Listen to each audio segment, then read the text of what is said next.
அனைவருக்கும் வணக்கம். சஷ்டி சேனா இந்து மக்கள் இயக்கம் நிறுவன தலைவி சரஸ்வதி. இந்த வீடியோ யாருக்கு அப்படின்னு பார்த்தீங்கன்னா, அதாவது திராவிட கட்சியை சேர்ந்த மதிவதனி என்பவருக்கு தான் இந்த வீடியோ. மக்கள் நீதிமன்றத்தில் போய் ஒரு பிரச்சனையை பற்றி ஒரு கருத்தை பற்றி பேசுகிறீங்க அப்படின்னா கருத்தை மட்டும் எதிர்கொள்ளணும், சரியா? அதை விட்டு போட்டு அது ஏன் தமிழ்நாட்டில் ஒரு சமுதாயத்தையே நீ எல்லாம் டார்கெட் பண்ணிட்டு உட்காந்துட்டு இருக்கிற? என்ன பாப்பான்னா உனக்கு என்ன இழிச்சவாயன்ட்டு இருக்கிறியா நீயே? பாப்பானை பற்றி பேசுனா யாரும் கேட்க மாட்டாங்க. இதே நீ மற்றவங்களை பற்றி பேசுவாக்கலாம். நீயே பேச அந்த மேடையில் நீ நின்றுக்க முடியுமா? நீயே நான் கேட்குறேன். பாப்பானுங்கன்னு பேசிட்டு இருக்கிறியா? அவங்க யாராச்சும் மற்ற சமுதாயத்தை பற்றி பேசுகிறாங்களா, இல்லை மற்றவங்களை பற்றி ஏதாச்சும் அவதூறு பரப்பிட்டு உட்காந்துட்டு இருக்கிறாங்க? என்ன பேசிட்டு இருக்கிறாங்க? ஆனால் உனக்கு வாயில் வருதுங்கிறதுக்காக விட்டு அடின்னு அடிச்சுட்டுட்டே உட்காந்துட்டு இருக்கிறியே நீயே. அதே மாதிரி பார்த்த அப்படின்னா அந்த சமுதாயத்தை பற்றி பேசிகிட்டு இருக்கிறனால தான் அண்ணன் அர்ஜுன் சம்பத் அவர்கள் நாகரிகமான முறையில் தன்னுடைய கருத்தை எதிர்ப்பா தெரிவிச்சாரு. அதை விட்டு போட்டு அண்ணன் அர்ஜுன் சம்பத் அவர்கள் பெண்களுக்கு மரியாதை கொடுக்கறது இல்ல, அதே மாதிரி நீ வா போன்னு சொல்லி ஒருமையில பேசிட்டு இருக்கிறாரு அப்படின்னு சொல்லி நீ அப்படியே பொங்கிட்டு உட்காந்துட்டு இருக்கிற.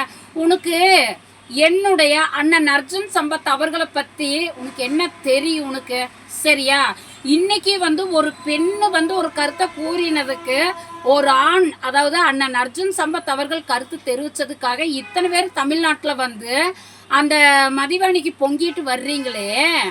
இதே மதிவதனி நீ எத்தனை யூடியூப் சேனல்ல எங்களுடைய பாரத பிரதமர் மோடிஜி அவர்களை எவ்வளவு அவதூறு பரப்பி இருக்கிற? அதே அந்த ஐயர் சமுதாயத்தை எத்தனை நீ இதா பேசி இருக்கிற நீயே, அதெல்லாம் உனக்கு தெரியலையா? அப்பெல்லாம் நீ மரியாதை கொடுக்க மாட்ட. உனக்கு ரத்தம், மற்றவங்களுக்கு தக்காளி சட்னி. நீ என்ன விதைக்கிறியோ அந்த விதை தான் திருப்பி உனக்கு வருது. அதில் எந்த மாற்றமும் கிடையாது. நீ என்ன தமிழ்நாட்டில் அவ்வளோ பெரிய அப்பா டக்கரா நீயே? இங்கே வேற நீ எல்லாம் ஒரு மடங்கு பேச ஆரம்பிச்சின்னா நான் எல்லாம் உன்னை விட 3 மடங்கு பேச ஆரம்பிச்சிருவேன். என்ன அர்ஜுன் சம்பத் அவர்கள் அவர் பேசுனா தட்டி கேட்கறதுக்கு ஆள் இல்லைன்ட்டு இருக்கிறியா? அவருடைய ஒரிஜினல் தங்கச்சி, அவருடைய ஒரிஜினல் சங்கி நான், சரியா? ஒன்னே மாற சும்மா அந்த மைக்கு கிடைக்குதுங்கிறதுக்காக தாம் தூம்னு குதிக்கிற ஆள் கிடையாது. நான் கருத்தை எதிர்கொள்ளணும் அப்படின்னா இறங்கு.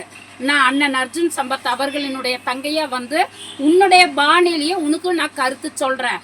சும்மா இந்த பூச்சாண்டி கட்டுற வேலை, சும்மா அந்த கம்பி கட்டுற கதையெல்லாம் வேற யாராச்சும் கட்ட வச்சுக்கோ, சரியா?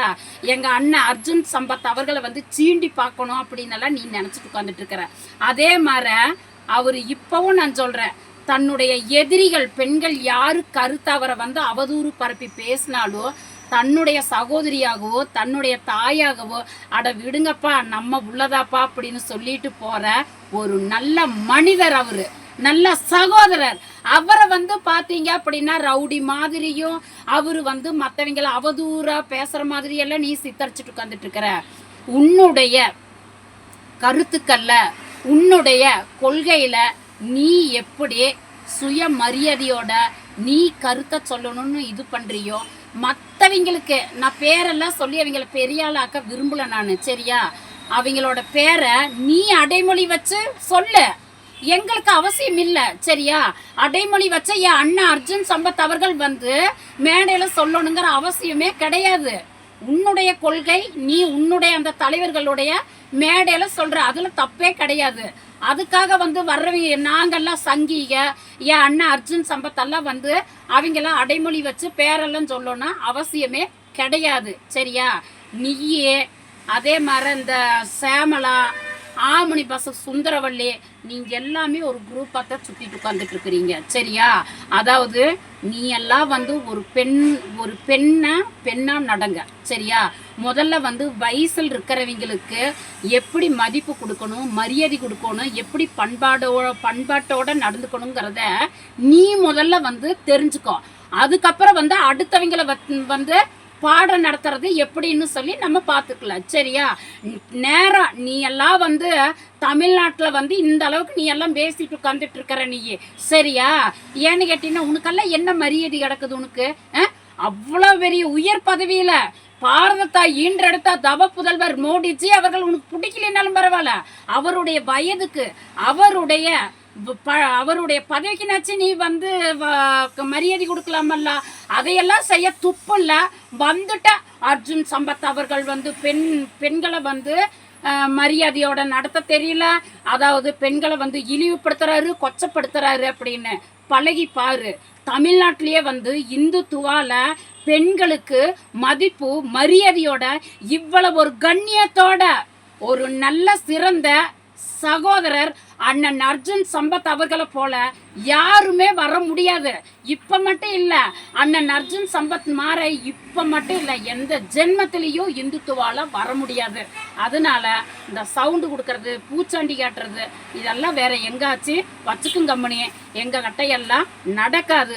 இப்பவும் நான் சொல்றேன், என் அண்ணன் அர்ஜுன் சம்பத் அவர்களுக்கு ஒரு பிரச்சனை அப்படின்னா அவருடைய தங்கையா களத்துல எப்ப வேணாலும் நான் வந்து நிற்பேன்.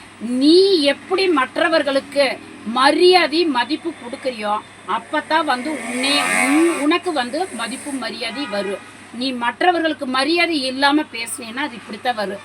அதே மாதிரி இப்பவும் நான் சொல்றேன், பொழுதுனிக்கு வந்து பாப்பானுக பாப்பானுக பாப்பானுக அப்படின்னு சொல்றியல்ல, உன்னுடைய திறமை இருக்கல்ல, நீ நல்லா படிச்சிருக்கிறியல்ல, உனக்கு அறிவு இருந்துச்சுன்னா உன்னுடைய திறமைய சரியான முறையில வாய்ப்பு கிடைக்கிறப்ப பயன்படுத்தி நல்ல வளர்ச்சி பாதையை நோக்கி போய் வெற்றி பாரு.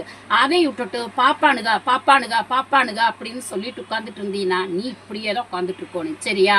அவங்க யாரையும் சீண்டி பாக்குறது இல்ல, பாப்பானுக யாருக்கிட்டே பம்புக்கு போறது இல்ல, பாப்பானுக யாரையும் ஏமாத்துறது இல்ல, பாப்பானுக யாருக்கிட்டே கட்ட பஞ்சாயத்து பண்றது இல்ல, பாப்பானுக யாரையும் அயோக்கியத்தனம் பண்றது இல்ல. சரியா? அதனால சும்மா பாப்பானுகன்னு பேசுறத விட்டு போட்டு பொதுவா என்ன பிரச்சனையோ அதை மட்டும் எடுங்க. நீ எல்லாம் எப்படி தெரியுமா, மைக்கில மட்டும்தான் பேசுவ. மக்களுக்கு ஒரு பிரச்சனைன்னா நீங்க எல்லாம் வந்து களத்துல நிக்க மாட்டீங்க. சரியா? இப்பவும் நான் சொல்றேன், பார்ப்பானர் இவருக்கு ஐயர்களுக்கு ஒரு பிரச்சனை அப்படின்னா எங்க அண்ணன் அர்ஜுன் சம்பத் எப்படி முதல் குரல் கொடுக்கறாரோ அதே மாதிரி நான் வந்து களத்துல நிப்பேன். ஐயர்களுக்கு நான் களத்துல நிப்பேன். உன்னால என்ன செய்ய முடியுமோ பாரு. சரியா? அதனால பேசுறத விட்டுட்டு மக்களுக்கு பயனுள்ள கருத்துக்களா சொல்லிட்டு மக்களுக்கு உன்னால முடிஞ்ச உதவிகளை செய்யறத மட்டும் பாரு. தேவையில்லாம இந்த சும்மா இந்த சவுண்டு கொடுக்கறதெல்லாம் விட்டுட்டு மக்கள் பணியில கவனத்தை செலுத்து. நன்றி, வணக்கம்.